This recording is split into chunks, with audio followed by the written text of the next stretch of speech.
Bonsoir, bienvenue dans votre journal de ce mardi 15 septembre. Dans l'actualité de ce soir, Yeumbeul se noie dans les eaux de pluie. L'averse d'hier a accentué les inondations dans cette commune. 8 quartiers sont touchés, des populations dans un désarroi absolu. Dans l'actualité, il y a aussi le délibéré du procès de Lamine Diack et de son fils Pape Massata Diack attendu demain.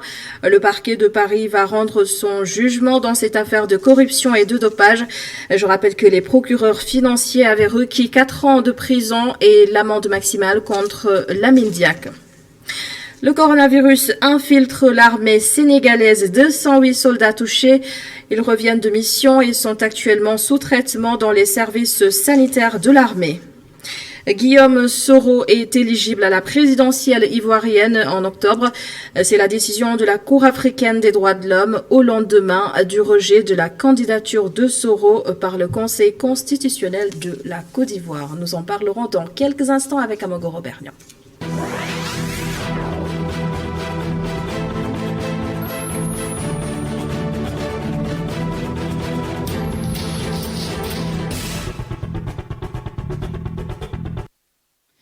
Les travaux d'assainissement de Touba ont fait des victimes de Baïfal ont perdu la vie lors de la pose des tuyaux d'évacuation des eaux à Darussalam sur la route de Alieu. Un blessé grave a été aussi enregistré selon notre correspondant sur place. Les victimes participaient aux travaux d'assainissement de la ville sainte lancés par le mouvement Touba Tchakanam. Et le SOS des habitants de Yeumbeul, 8 quartiers de la commune sont dans les eaux. La forte pluie d'hier a noyé tous les espoirs de sortir de ces inondations et le paradoxe, la commune dispose de canaux de drainage et des eaux de pluie non fonctionnelles. Mamadou Lamine Fati s'est rendu sur place. Ils n'ont pas fini de gérer la Covid-19. Voilà que l'inondation pointe son nez.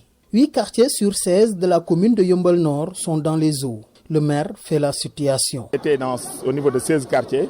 Le jour des grandes inondations, on a fait le tour de la commune et nous nous sommes rendus au niveau de 16 quartiers. 8 points critiques, mais aujourd'hui il ne nous reste que 2 points. C'est-à-dire que le point de Afia, où quand même des eaux venant de la cité Comico et une ancienne nappe s'est développée. Il y a également au niveau du quartier Ibrekebe où la station de pompage de Warouaï pose problème, ce qui fait une remontée un peu du lac. Donc nous avons présentement dans la commune 2 points que nous sommes en train de traiter. Pour ne plus vivre les inondations, le maire de Yeumbeul Nord réclame le branchement de certains quartiers de sa commune dans les canaux de drainage des eaux de pluie. C'est vrai que c'est quand même un paradoxe parce qu'il y a des quartiers qui sont non loin des canalisations, qui souffrent souvent de problèmes d'inondation. C'est dû à des aménagements connexes qui ont été prévus mais qui n'ont pas encore été réalisés. Dans le cadre du projet, on nous avait quand même promis des aménagements connexes, c'est-à-dire que c'était un peu contradictoire que la canalisation traverse un quartier et que ce dernier, je prends l'exemple du quartier Modi Malalba, je prends l'exemple du quartier Momodou Ndoye, où quand même la canalisation n'est pas aussi loin et que souvent il y a quand même de l'eau à chaque fois qu'il y a une pluie. Donc c'est vrai que les eaux ne restent pas pendant longtemps, mais quand même ça mérite d'être traité quand même par des aménagements connexes qui vont quand même permettre de recueillir l'ensemble des points bas et de les déverser au niveau de ces canalisations qui vont vers l'exutoire.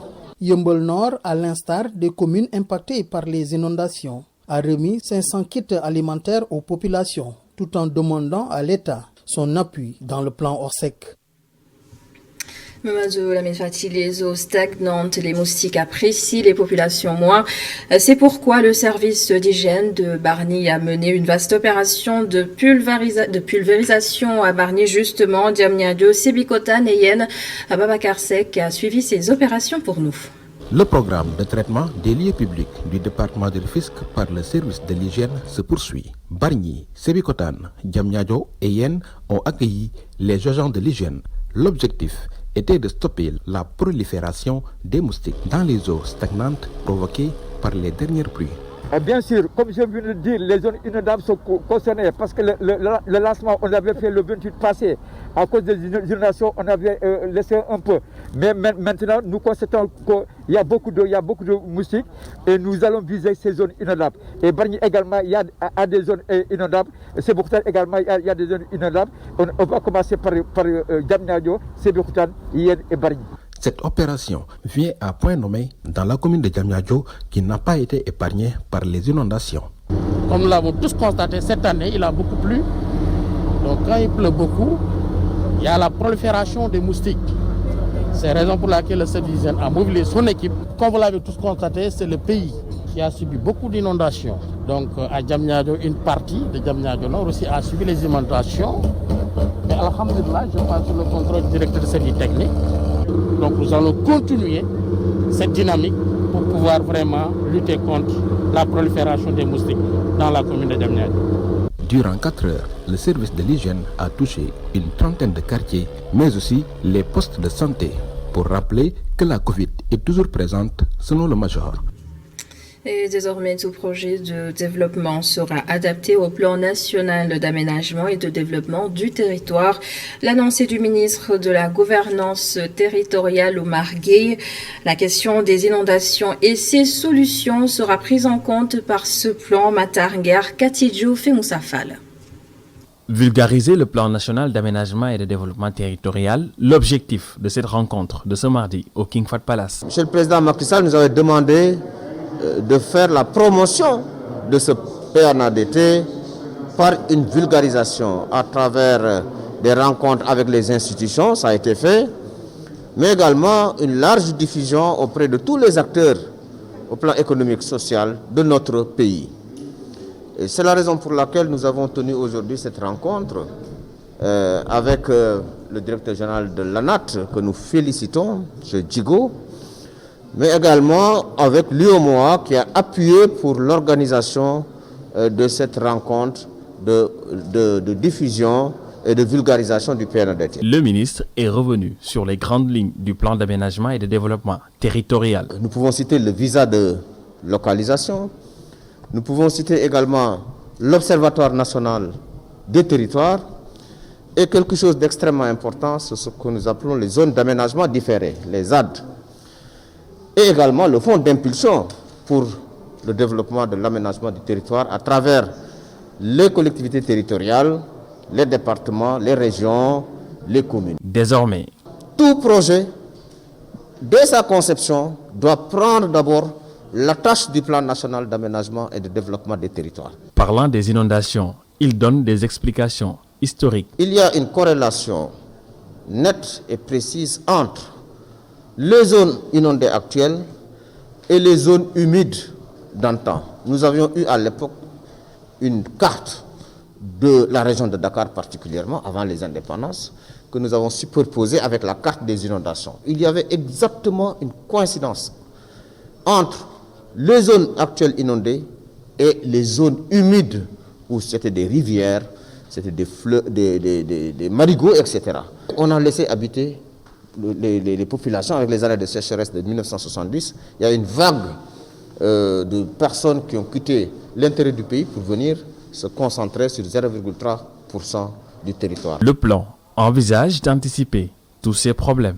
Le plan national d'aménagement du territoire permet, en tout cas dans le futur, à partir de maintenant, de prévoir ces zones non édificantes. Le plan national d'aménagement et de développement territorial a été validé par le président de la République le 24 janvier 2020. La prochaine étape, l'adoption de la loi d'orientation par l'Assemblée nationale. Merci Matar-Nguer. L'attente aura sans doute été longue pour la famille Diack. L'ancien président de l'I2AF, Lamine Diack, et son fils Pape Massata Diack fixés sur leur sort demain. Le procès dans l'affaire de corruption sur fond de dopage s'était ouvert le 8 juin dernier à Paris. Les procureurs financiers avaient requis 4 ans de prison contre Lamine Diack et une amende maximale de 500 000 €, soit plus de 300 millions de francs CFA. Et à la veille du délibéré, son fils Pape Massata Diack affiche une grande sérénité. Le récit de Abdelatif Diop depuis Paris. À 24 heures du délibéré du procès IAF, les inculpés attendent le verdict du parquet financier de Paris. La justice française va rendre ses sentences ce mercredi 16 septembre après un long et pénible procès pour les accusés. Parmi ces prévenus figure Pape Massata Diack, ancien consultant marketing à l'IAF, accusé de détournement et de corruption active. Le fils de Lamine Diack affiche tout de même sa sérénité. Tout à fait serein. Nous avons eu beaucoup de lynchage médiatique, mais à la fin de ce processus, nous n'avons pas vu des preuves. Donc, je suis tout à fait serein de la décision que prendra le tribunal correctionnel, qui, je pense, est une partie neutre, et qu'elle fera jouer la balance entre l'instruction et les accusés. Malgré les charges lourdes retenues contre lui, le patron de Pamodji Sport Consulting affiche la confiance. Il a parcouru tout le dossier pénal de plus de 1000 pages et attend de pied ferme le verdict de la justice française, dont son incompétence dans ce dossier est tout le temps décriée par la défense. Parce que je pense que maintenant, on a lu tous les documents concernant le procès et le dossier pénal, et je pense que ça me conforte dans la position que j'avais prise dès le début, c'est de ne pas déférer à la justice française, parce que ça montre que le dossier n'était vraiment pas étayé de preuves suffisantes pour pouvoir faire un jugement. Vu le déroulement des faits, Papa Diack a pris les devants et n'exclut pas une deuxième instance en cas de condamnation. Quelle que soit la condamnation, nous avons assez d'éléments dans le dossier de la Commission rogatoire internationale pour pouvoir interjeter appel et aller en deuxième instance. Moi, je pense qu'ils n'ont pas bien exploité mes documents. C'est le délibéré qui le dit là. Je ne peux pas aujourd'hui, comme ça, me mettre à anticiper ce que fera le tribunal correctionnel. Donc on verra. Papa Massata Diack affiche la sérénité des grands jours et continue de tailler bavette avec ses avocats pour une riposte à la dimension des accusations. Abdou Latijouf, notre correspondant à Paris, retour sur Dakar en passant par le port. Les entreprises agréées pour le transport et la livraison au Sénégal sont en grève. Un contentieux avec le directeur général du port autonome de Dakar, Aboubacar Sadir Bey, aurait sorti il y a quelques jours une note pour réguler les transports au sein du port autonome de Dakar. Et voici le porte-parole du collectif Mbaye Meng au micro de Aminata Ba. Il est clairement dit que les transporteurs, après avoir livré les conteneurs aux commerçants, restituent les conteneurs vides aux armateurs. C'est leur propriété, c'est quand même leur outil de travail. Aujourd'hui, ils ont refusé de prendre les vides. Par ricochet, ils ont bloqué les châssis des transporteurs qui aujourd'hui, ne pouvant pas débarquer les vides, n'ont aucune possibilité pour aller chercher les pleins. Ça va créer aujourd'hui une congestion, ça c'est certain, mais ça va créer aussi des ruptures de stock. Tant qu'ils ne déchargeront pas de nos camions les vides pour nous permettre d'aller chercher des pleins, nous resterons dans cette situation. Il y a un arrêté signé par 3 ministres de la République. Le ministre du Transport terrestre, le ministre de l'économie maritime, le ministère du Commerce, qui organise le transport. Mais ils refusent de l'appliquer. Mais on est où là? Nous voulons que les autorités fassent en sorte qu'ils appliquent ce qu'ils envoient à ces différents acteurs pour que tout le monde respecte les autorités de ce pays. Dans l'actualité, il y a aussi cette grosse nouveauté dans le bulletin santé du jour. 208 militaires ont été testés positifs au coronavirus. Ils sont de retour de mission en Gambie pour la plupart. Ces soldats sont actuellement sous traitement au niveau des services médicaux de l'armée selon le ministère de la Santé. D'autres chiffres du jour, un décès, 15 nouvelles contaminations sur un total de 727 tests réalisés. 129 patients ont été déclarés guéris, mais 28 sont encore dans un état grave. La crise sanitaire a des effets prononcés sur l'économie nationale, on le sait tous. Nous avons choisi ce soir d'évaluer l'impact de la pandémie sur le secteur de la menuiserie. Les premiers signes ne rassurent pas et ces artisans ont même du mal à se procurer du bois pour fabriquer des meubles. Leur confidence avec Aïssatou Diack. La pandémie de Covid-19 a des effets prononcés sur l'économie et certains commencent à le palper. Voilà plusieurs mois que les menuisiers subissent l'une des plus grandes crises économiques. Covid-19 bi nag moom Franchement, le commerce ne marche plus bien. Les produits importés nous portent vraiment préjudice. Mais aussi, il y a la Covid-19 qui nous a vraiment impactés. Nous venons tous les jours, mais il n'y a pas d'activité car les clients ne viennent plus à cause de la pandémie. On peut rester 15 jours sans rien vendre. Mais là, on a presque 15 jours de Ce menuisier soutient avoir subi cette crise. La Covid nous a carrément touchés. On ne vend plus comme avant. Les clients ne viennent presque plus à cause du coronavirus. Les rares qu'on aperçoit refusent de te parler s'ils te voient sans masque. Et le bois se fait de plus en plus rare. Il a même du mal à se procurer des matières premières.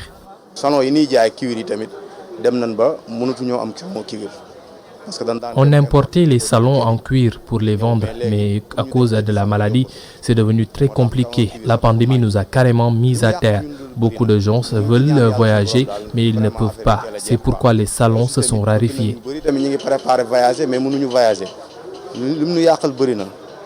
L'épidémie de Covid-19 s'est transformée en une pandémie majeure, chose qui a entraîné la baisse du chiffre d'affaires des menuisiers. Ces derniers ont beaucoup ressenti les conséquences de cette crise sanitaire. Et parlons toujours des conséquences du coronavirus. En l'absence de navétane, les jeunes de Kolda se lancent dans des activités de sensibilisation sur la pandémie et sur le paludisme, mais aussi dans la réhabilitation des axes routiers. Illustration dans cette correspondance de Seydou Diatta. Le pari de la mobilisation remportée, l'unité et la cohésion sociale assurée, le mouvement Kolda Debout fédère les forces à Kolda et livre les batailles sur plusieurs fronts sous le concept navétane citoyenne. L'initiative bâtie en réponse aux préoccupations de l'heure a en ligne de mire la pandémie du Covid-19, le paludisme et les routes défigurées par l'érosion à l'intérieur du périmètre communal. Nous devons nous mobiliser tous à travers les moyens, à travers les stratégies. C'est pourquoi vous avez vu, il y a eu des distributions de max. 5000 moustiquaires que nous devons distribuer dans toute la commune. Et vous avez vu également que partout au Sénégal, il y a des inondations, les routes sont impraticables. C'est pourquoi nous avons voulu, pour chaque quartier, les gens vont se rendre avec tout le dispositif, avec les ASC qui se trouvent à l'intérieur, avec nos cellules qui se trouvent à l'intérieur, effectivement pour faire ce travail-là. Nous nous associons pleinement à ce sursaut de conscience du bienfaiteur et serviteur de Kolda, M. Abdourahmane Baldé. La présence de l'exécutif à ces lieux nous réconforte en tant que notable de cette localité. Très sincèrement, nous sommes fiers. Le mouvement Kolda Debout ne cesse de contribuer aux efforts de l'État et des collectivités territoriales dans le cadre du développement économique et social des populations. Je voudrais, dans ce cadre, adresser toutes mes félicitations à votre cher président, M. Abdourahmane Baldé. Autorités politiques, administratives et coutumières, mouvements sportifs et culturels, mouvements à foulard, bref, le mouvement Kolda Debout a une fois de plus réussi à concrétiser la participation et la synergie des actions autour des besoins de la commune. Tous les dignes et braves fils de Kolda doivent initier des activités du genre pour qu'ensemble nous puissions tisser le blason d'un Kolda prospère et émergent. L'intérêt de Kolda, c'est l'unité, le travail, le développement de Kolda avec tous ses fils sans exception. Kolda ne sera que ce que nous en ferons, que personne ne croira que l'État pourra tout faire, que les collectivités territoriales pourront tout faire. Il faut des investissements comme ça pour que Kolda se développe. Et Abdourahmane Baldé l'a tellement bien compris, il a fait preuve de courage, de détermination et d'engagement pour contribuer au développement de Kolda. Apprendre à vivre avec le virus, c'est aussi développer des stratégies d'adaptation et des mécanismes alternatifs en guise de réponse à l'absence de certaines activités habituelles, semble démontrer le mouvement Kolda Debout à travers cette démarche. La gestion est un art et non une science, dit-on. Le manque de leadership constituerait-il un frein au développement du Sénégal? La question est soulevée par le consultant en ressources minérales Sambatal Sarr. Interrogé par Babacar Fall, il rappelle que notre pays détient toutes les ressources naturelles et humaines pour son développement. Écoutez. Il y a l'or, il y a le marbre, il y a le zircon, il y a l'ilménite, il y a le leucoxène, il y a le phosphate, il y a le rutile, il y a tout ce qui peut faire développer un pays. J'augmente sur ça le fer, le pétrole et le gaz. Avec ces superficies, les 29 blocs de pétrole aujourd'hui que nous avons dans ce pays, 7 en onshore et 13 en offshore et 9 en ultra-deep, je pense bien que le Sénégal doit pouvoir décoller. On ne peut pas comprendre aujourd'hui, c'est dire tout juste que le Sénégal n'a pas un problème de ressources humaines aujourd'hui. Le Sénégal n'a pas un problème de ressources naturelles, mais c'est un problème de leadership qui se pose aujourd'hui. Et nous pensons bien que si nous misons sur les compétences et les vertus, ce bateau qui se nomme le Sénégal doit pouvoir voyager dans des lendemains meilleurs. Et puis cette précision qui émane d'un communiqué du mouvement Touba Ca Kanam, l'accident qui a fait 2 victimes sur le chantier a eu lieu à Darou Khoudoss. Le document souligne par ailleurs que les personnes décédées ne sont pas des Baye Fall. La suite du journal.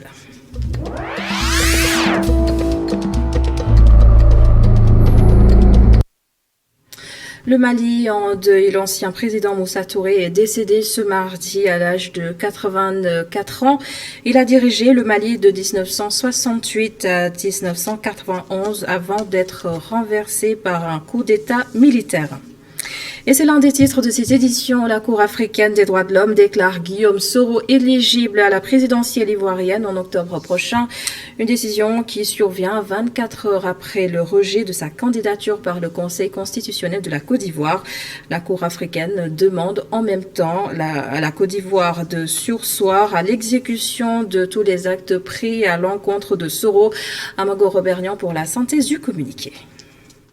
La Cour ordonne de surseoir à l'exécution de tous les actes pris à l'encontre de l'ancien Premier ministre ivoirien après l'ordonnance du 22 avril 2020. Elle exige surtout de l'État de Côte d'Ivoire qu'il prenne toutes les mesures nécessaires en vue de lever immédiatement tous les obstacles empêchant le requérant Guillaume Soro de jouir de ses droits d'élire et d'être élu, notamment lors de l'élection présidentielle d'octobre 2020. Enfin, la Cour africaine des droits de l'homme et des peuples attend des autorités ivoiriennes un rapport dans un délai de 15 jours sur la mise en œuvre des mesures provisoires ordonnées dans cette décision. La Cour constitutionnelle ivoirienne a rejeté ce lundi 14 septembre la candidature du président du mouvement politique Générations et Peuples Solidaires GPS. Cette décision de la Cour devrait pouvoir remettre Guillaume Soro dans la course présidentielle si bien sûr le régime d'Abidjan décide d'aller dans le sens de la Cour africaine des droits de l'homme et des peuples. Elle a aussi demandé un rapport sur la mise en œuvre des mesures provisoires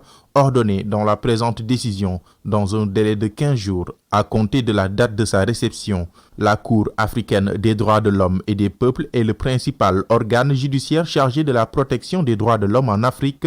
Il a été établi par un protocole à la Charte africaine des droits de l'homme et des peuples en 1998. Signataire du protocole de 1998 instituant la Cour, la Côte d'Ivoire a déjà été condamnée il y a quelques années au sujet de la composition de sa commission électorale.